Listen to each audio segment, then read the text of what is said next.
Assalamualaikum warahmatullahi wabarakatuh. Alhamdulillahirabbil alamin wassalatu wassalamu ala asyrofil anbiya'i wal mursalin wa ala alihi washabbihi ajmain. Para pendengar, berbicara tentang gulu adalah melampaui batas dengan menjadikan sesuatu bagi orang-orang soleh dari hak-hak yang seharusnya khusus hanya bagi Allah. Hak Allah yang tidak boleh dipersekutukan oleh seorang pun, yaitu kesempurnaan mutlak, kekayaan mutlak, dan perbuatan mutlak dari berbagai segi.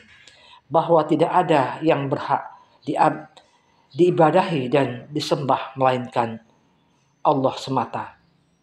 Ada 3 jenis manusia dalam memperlakukan orang soleh. Yang pertama, orang yang berpaling, yaitu orang yang zalim terhadap hak-hak mereka. Orang-orang soleh tidak memenuhi hak mereka, seperti mencintai, loyal, menghormati, dan memuliakan mereka. Yang kedua, orang yang berlebihan, yaitu orang yang mengangkat mereka di atas kedudukan mereka yang seharusnya yang Allah tempatkan mereka dengannya. Ketiga,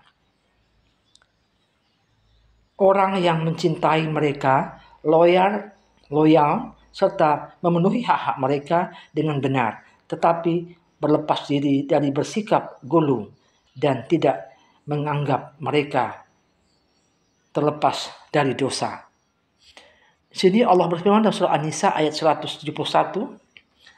Bismillahirrahmanirrahim. Ya ahlal kitabi la taghlu fi dinikum wa la taqulu 'alallahi illal haqqi. Innama masihu Isa bin Maryam Rasulullahi wa kalimatuhu alqaha ila Maryama wa ruhum minhu. Wahai ahlul kitab, janganlah kamu melampaui batas dalam agamamu, dan janganlah kamu mengatakan terhadap Allah kecuali yang benar. Sungguh,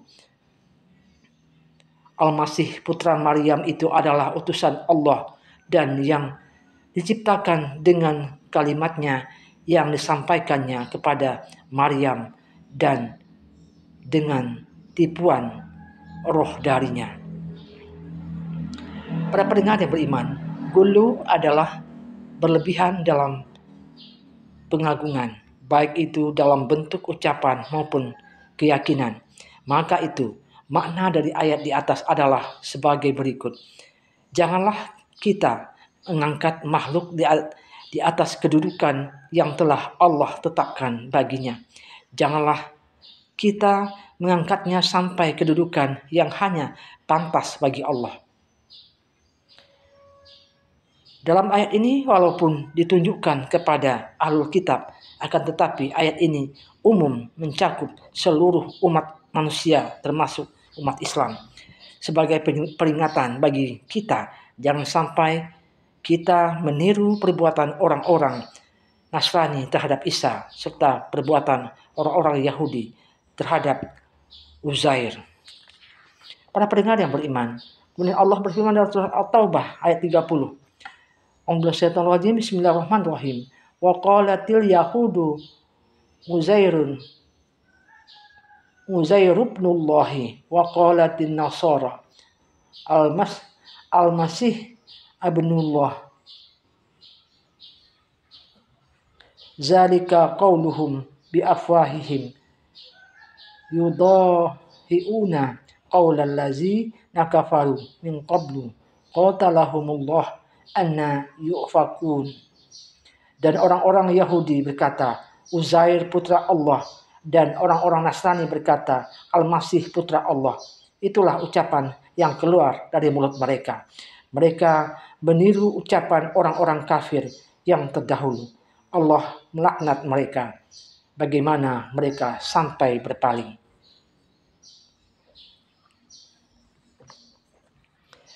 Para pendengar yang beriman, Allah mengharamkan sifat gulu, melampaui batas atau berlebih-lebihan. Allah membantah terhadap orang-orang Yahudi dan Nasrani yang mereka bersikap gulu terhadap makhluknya. Oleh karena itu, Mari kita ajak untuk bersikap pertengahan dalam beragama dengan cara tidak melebihi batas yang disyariatkan dan tidak kurang dari di dalam melaksanakannya. Dan Allah memperingatkan dari kesyirikan dan sebab-sebabnya serta sarana yang dapat menyampaikan kepadanya. Di antara sebab dan sarana yang dapat menyampaikan kepada kesyirikan adalah bersikap gulu atau melampaui batas terhadap makhluk walaupun dia itu orang soleh atau bahkan seorang nabi. Allah berfirman dalam surah Nuh ayat 23. Dan mereka berkata, jangan sekali-kali kamu meninggalkan penyembahan Tuhan-Tuhan kamu dan jangan pula sekali-kali kamu meninggalkan penyembahan Wat dan jangan pula Suwa, Ya'bud, Ya'uk dan Nars. Ini adalah nama-nama orang soleh dari kaum Nabi Nuh. Tatkala mereka meninggal, Setan membisikkan kepada kaum mereka agar mereka mendirikan patung-patung pada tempat yang pernah diadakan pertemuan di sana oleh mereka dan menamai patung-patung itu dengan nama-nama mereka. Orang-orang itu pun lantas melaksanakan bisikan setan. Tetapi patung-patung mereka ketika itu belum disembah hingga orang-orang yang mendirikan patung itu meninggal dan ilmu agama dilupakan. Barulah patung-patung tadi disembah. Setelah mereka meninggal. Kemudian Ibnu Qayyim mengatakan banyak kalangan salaf yang mengatakan setelah mereka itu yakni orang-orang soleh meninggal, orang-orang lantas sering mendatangi kuburan mereka, lalu membuat patung-patung mereka. Kemudian setelah masa demi masa berlalu sejak masa itu, akhirnya disembahlah patung-patung itu. Para pendengar yang beriman, Ibnu Abbas menafsirkan ayat yang mulia ini, bahwasanya sembahan-sembahan yang Allah sebutkan bahwa kaum Nuh saling berwasiat untuk terus-menerus menyembah setelah Nabi mereka Nuh melarang mereka dari berbuat syirik kepada Allah. Pada asalnya, sembahan-sembahan itu ialah nama-nama orang-orang soleh dari kalangan mereka. Mereka bersikap berlebih-lebihan kepada orang-orang soleh itu karena tipu daya setan terhadap mereka. Sampai akhirnya mereka membuat gambar orang-orang soleh tersebut. Kemudian berubahlah perkara sampai menjadi patung-patung yang disembah selain Allah. Masya Allah. Dan apa yang disebutkan oleh Ibnu Qayyim tadi, maknanya sama dengan yang disebutkan oleh Al-Bukhari. Tetapi beliau Ibnu Qayyim menyebutkan bahwa iktikaf mereka di kuburan orang soleh tersebut terjadi sebelum membuat gambarnya. Maka hal ini dapat menambahkan keterangan yang sebelumnya bahwa iktikaf di kuburan juga merupakan penyebab penyembahan, yakni peribadatan terhadap kuburan.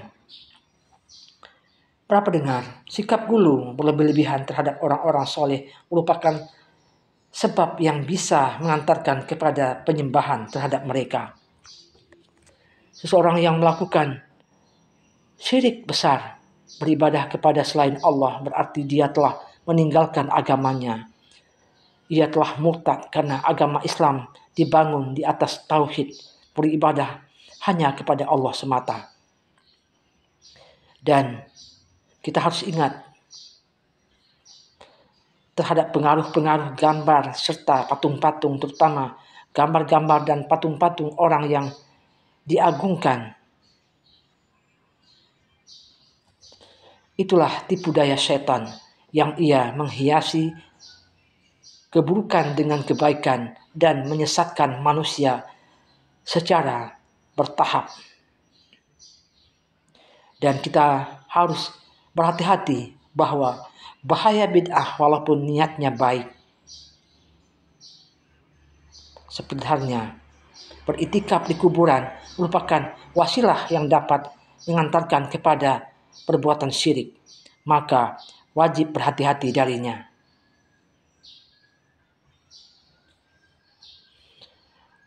Oleh karena itu, betapa besarnya kita hendaknya mengetahui betapa pentingnya kedudukan ilmu pengetahuan. Karena ketika ilmu masih ada, orang-orang tidak menyembah selain Allah. Kenapa seseorang menyembah selain Allah? Karena kekurangan ilmu. Yang dengan terhapusnya ilmu, maka banyak orang yang terjatuh ke dalam kesesatan, bahkan kesyirikan.